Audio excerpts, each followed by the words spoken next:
Good morning.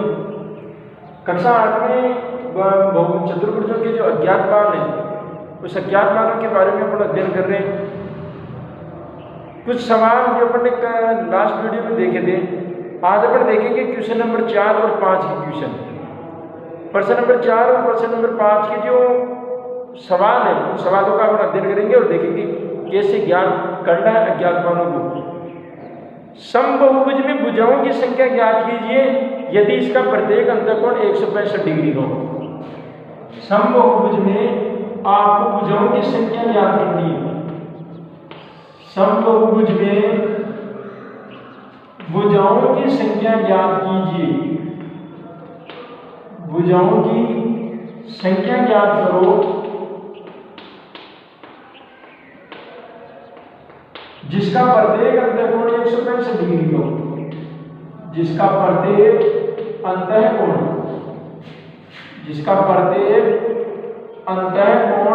165 degree हो। तो 165 degree वाले प्रत्येक अंतःकोण के अंदर उसकी भुजाएं कितनी होगी, उसमें कितनी भुजाएं हैं। तो प्रत्येक अंतःकोण ज्ञात करने का अपन ने पहले सूत्र लिख रखा है। प्रत्येक अंतःकोण ज्ञात करनी है तो देखो, तो आपको भुजाओं की संख्या ज्ञात करनी है और भुजाओं की संख्या को n से शो करते हैं। भुजाओं की संख्या को n से शो करते हैं। तो देखो, समबहुभुज में प्रत्येक अंतःकोण ज्ञात करने का सूत्र। समबहुभुज में प्रत्येक अंतःकोण ज्ञात करने का सूत्र। प्रत्येक अंतःकोण ज्ञात करने का सूत्र n-2 गुणा 180 डिग्री बटा n। n-2 गुणा 180 डिग्री बटा n। प्रत्येक अंतःकोण ज्ञात करने का यही सूत्र है। अब जो मान अपने पास में है उसको तो रखो और बाकी खाली छोड़ो। तो देखो, n-2 इंटू 180 डिग्री बटा n और बराबर प्रत्येक अंतःकोण 165 डिग्री का दे रखा है। प्रत्येक अंतःकोण 165 डिग्री का दे रखा है। अब इसके हाथ की तो हम कितना लगा लेंगे, 1 लगा लेंगे, वज्र गुणा करेंगे। इसका क्या करेंगे, वज्र गुणा। तो देखो, n-2 गुणा 180 को 1 से गुणा करेंगे और किसी भी संख्या को 1 से गुणा करने पर उसके मान में कोई बदलाव होता आता नहीं है। 2 को 1 से गुणा करूंगा तो 2 एकम, तो किसी भी संख्या को 1 से यदि गुणा करते हैं तो उसके मान में कोई बदलाव नहीं आता। 2 को 1 से गुणा करूंगा तो 2 एकम 2। 15 को 1 से गुणा करूंगा 15 एकम 15।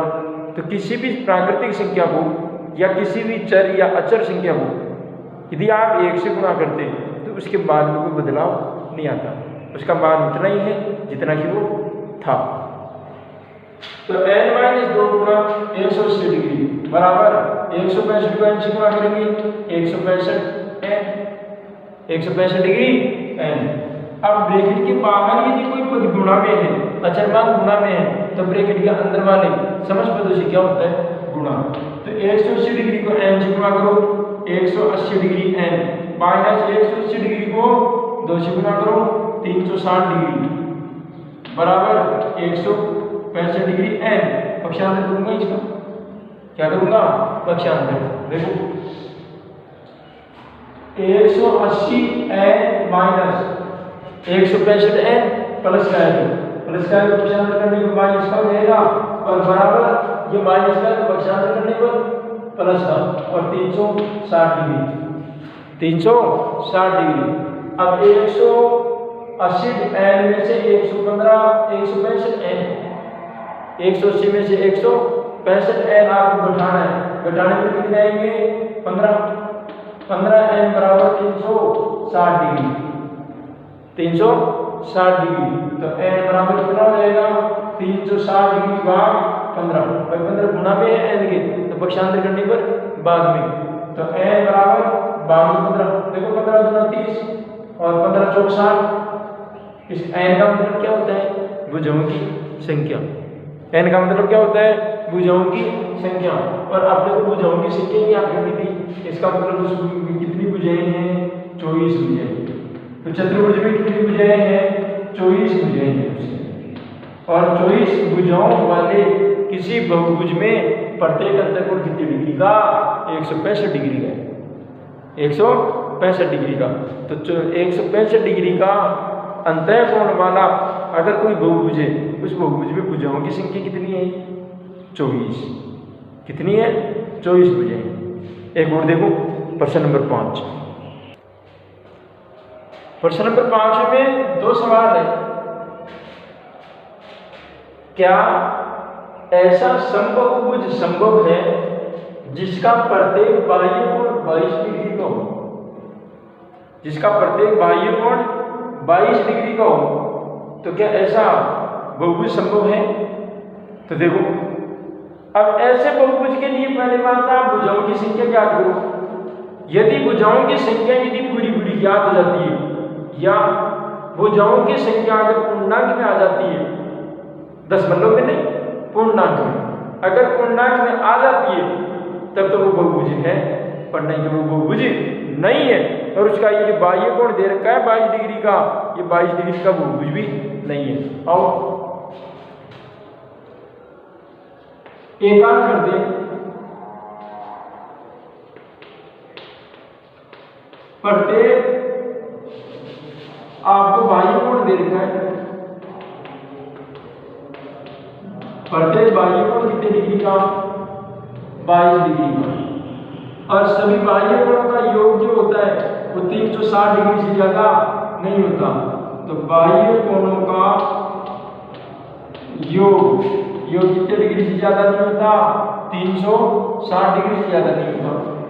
तो आपको भुजाओं की संख्या ज्ञात करो। अगर भुजाओं की संख्या अगर पूर्णांक में आ जाती है तो वो बहुभुज है, नहीं तो वो बहुभुज भी नहीं है। तो भुजाओं की संख्या ज्ञात करने का तरीका क्या था? 360 डिग्री बटा एक बाह्य कोण, एक बाह्य कोण। भुजाओं की संख्या कभी दशमलव में आती है क्या?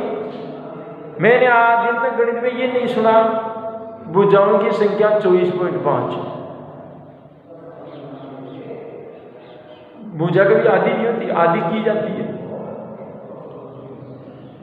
यह रेखाएं और रेखाओं के प्रकार जो आप कक्षा 7 के अंदर पढ़ गया है, आप उसके अंदर किसी भुजा का अर्ध करने के लिए हमारे को लंब डालना पड़ता है, तब आधी होती है।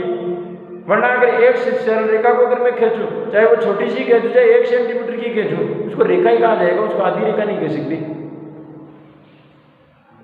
तो कहने का तात्पर्य मेरा यह है कि अगर भुजाओं की संख्या यदि पूर्णांक में आ जाती है, दशमलव में नहीं आनी चाहिए, अगर पूर्णांक में आ जाती है तब तो वो एक बहुभुज है।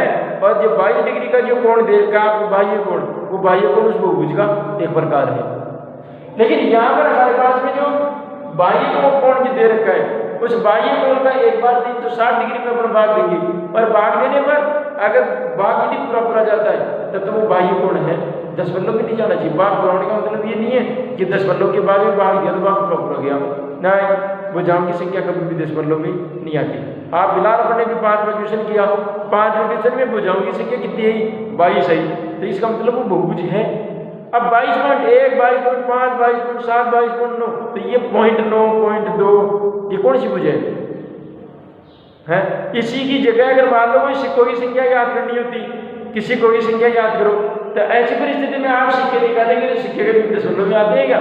सिक्कों की संख्या पूर्णांक में होती है, 10 सिक्के, 50 सिक्के, 100 सिक्के है। मैंने आज तक इस गणित में ये नहीं सुना कि सिक्कों की संख्या 10.5 सिक्के, ये नहीं सुना मैंने। तो ऐसी परिस्थिति के अंदर आप भुजाओं की जब संख्या ज्ञात करोगे तो भुजाओं की संख्या ज्ञात करते वक्त अगर पूर्णांक में अगर भुजाओं की संख्या आती है तो वो एक 22 डिग्री वाला एक बाह्य बहुभुज हो सकता है, अन्यथा नहीं। भाग दो तो 360 डिग्री भाग 22 डिग्री में देखो 22 से 22 44 तो इसका मतलब भाग एक बार ही जाएगा, 22 से कम 22 बच गए कितने? 14। सही, 7 का भाग अगर 7 बार जाएगा नहीं, 22 है 132, कितने बच गए? 8 बच गए, दशमलव लगेगा 0, 22 66, 22 88 होती है, 22 66।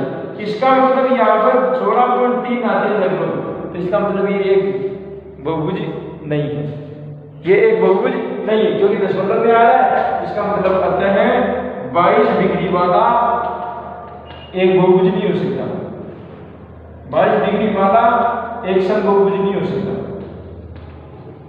एक समबहुभुज नहीं हो सकता।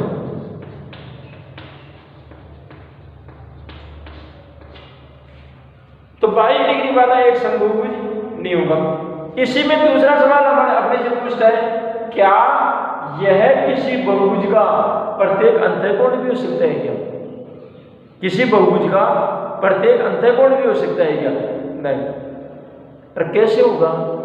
जब एक बाह्य कोण की भुजा की माप भी ढंग से नहीं आई तो वो कैसे आएगा? करके देख लो। अगर ऐसे विश्वास नहीं होता तो आप करके देखो। और प्रत्येक अंतःकोण याद करने का सूत्र, प्रत्येक अंतःकोण याद करने का सूत्र n-2 गुना 180 डिग्री बटा n। अब भुजाओं की संख्या मेरे पास है नहीं, और बटा n बराबर प्रत्येक बाह्य कोण 22 डिग्री का, प्रत्येक बाह्य कोण 22 डिग्री का।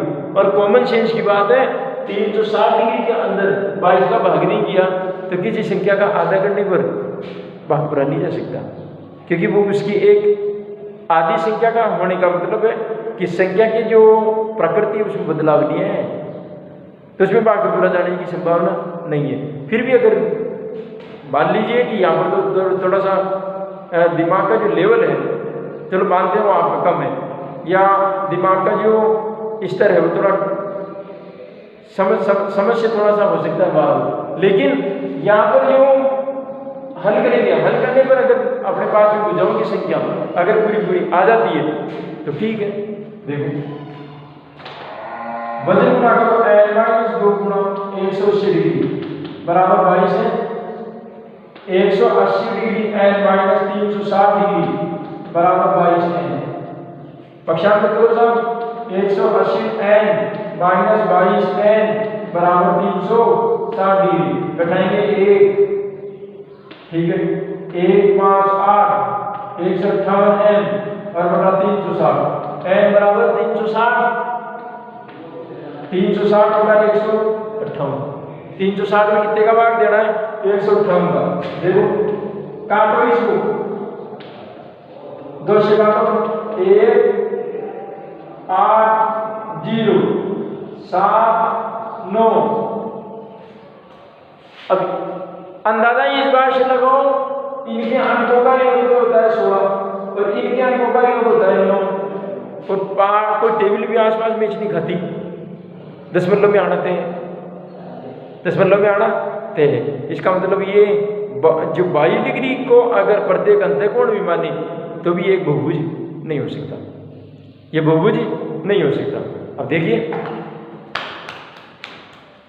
पहली बात कि किसी बहुभुज की प्रकृति को आपको जानना, और उसकी प्रकृति को जानने के बाद आपको ये बताना कि ये बहुभुज है या नहीं है, माप के आधार पर।